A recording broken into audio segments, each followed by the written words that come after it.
Hello, kamusta po ulit? Welcome po sa ating guitar tutorial at welcome din po sa mga napatambay lang dyan at napasilip sa channel natin. Welcome po kayo. Ngayon po, ang ituturo ko po sa inyo ay ang kanta ng Bandang Lapis. Ang pamagat po nito ay Kabilang Buhay. I hope po na makatulong po ito na matugtog nyo at magustuhan nyo po ang kantang ito. Kung magustuhan nyo po ito, huwag nyo pong kakalimutan na mag-like, mag-subscribe, at ganoon din po na hit nyo po ang notification bell para lagi po kayong updated sa mga darating po nating guitar tutorial. Maraming salamat po at ngayon po simulan po natin ang kantang Kabilang Buhay.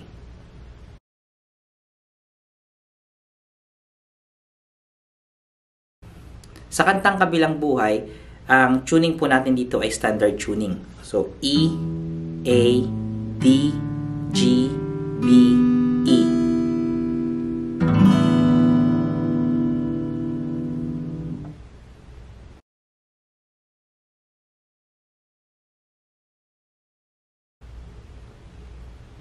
Sa verse po natin, ang chords po natin dito ay C sharp minor. Pero ang C sharp minor po na form na gagamitin natin ay ganito po.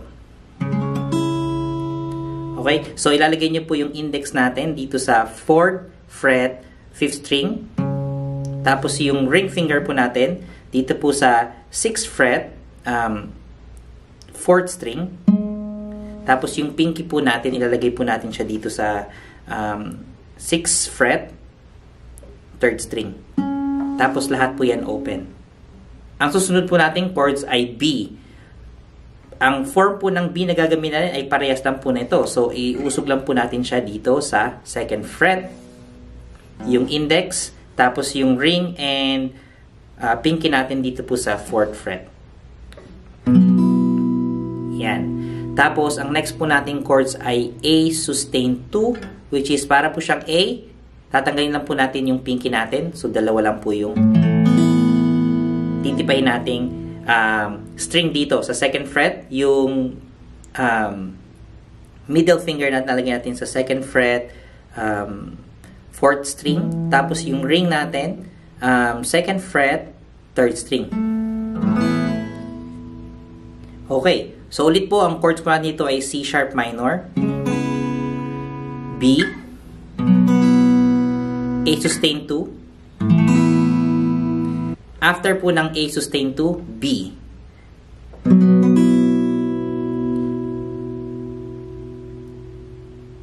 So, 4 times po natin yan gagawin. So, kung kakantahin po natin, para po siyang ganito.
Sa pre-chorus po natin, ang chords po natin dito ay C sharp minor, B, tapos A sustain 2, tapos B. 2 times po natin gagawin yan. So, dito po sa C sharp minor and B, ang strumming po natin dito ay ganito.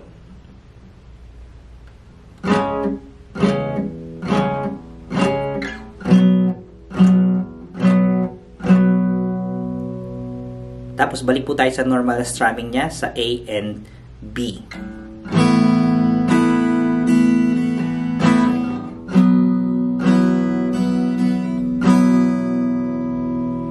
So kung tutugtugin po natin, para po siyang ganito.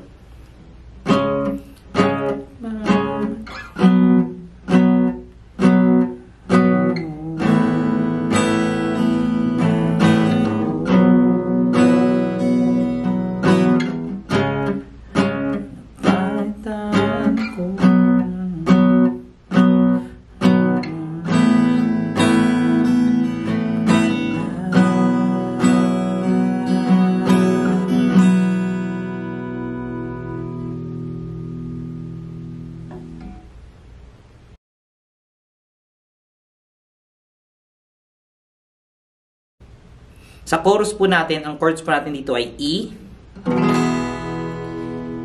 A sustain 2, C sharp minor, tapos B. 3 times po natin gagawin yan. So kung kakantayin po natin, para po siyang ganito. Di ba't sa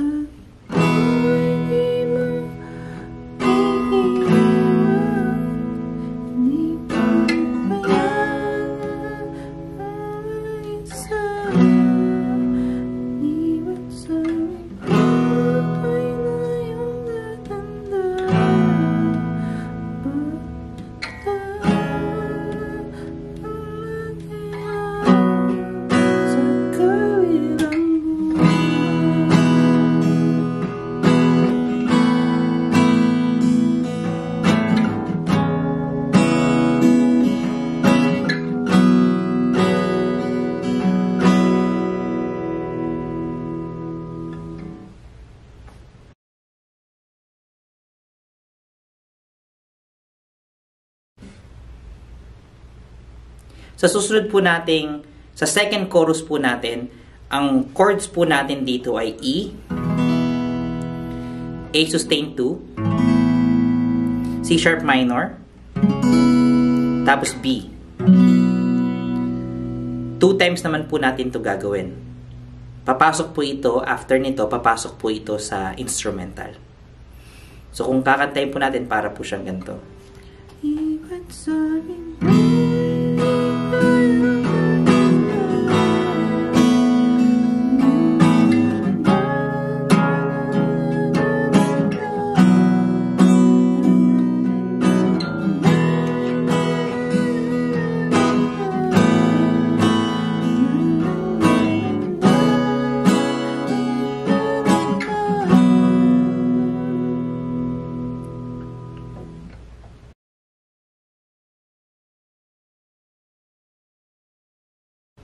Sa instrumental po natin, ang chords po natin dito ay E, A sustain 2, C sharp minor,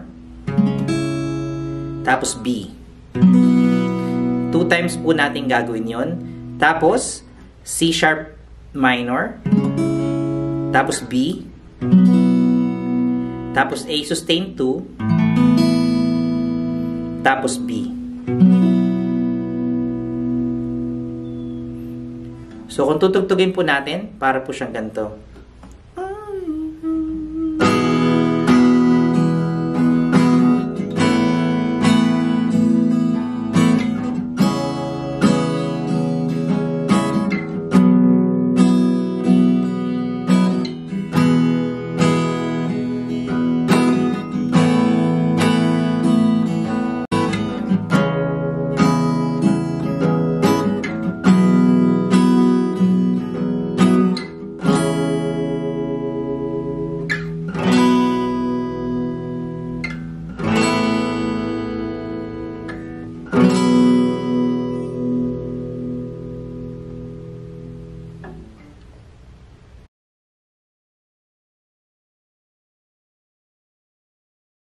So, sa last chorus po, ang chords po natin dito ay E, A sustain 2, C sharp minor,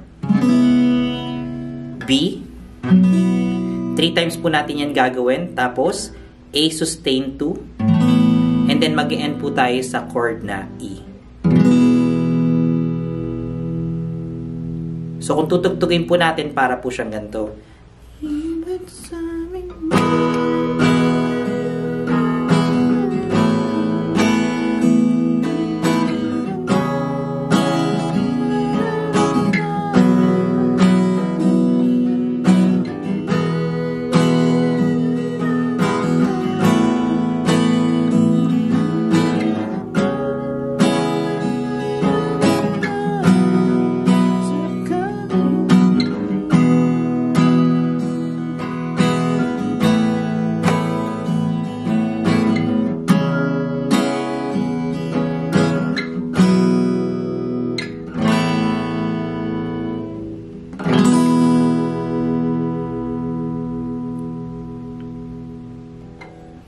At dyan na po matatapos ang kantang Kabilang Buhay ng Bandang Lapis. I hope po na you guys enjoy yung tutorial natin at nakatulong po ito para matugtog nyo ang kantang to.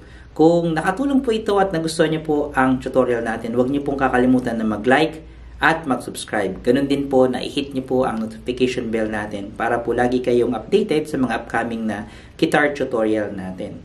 You can always leave a comment down below kung meron po kayong mga tanong or suggestion at mga request. Maraming salamat po at magkita-kits po tayo next time. Maraming salamat po.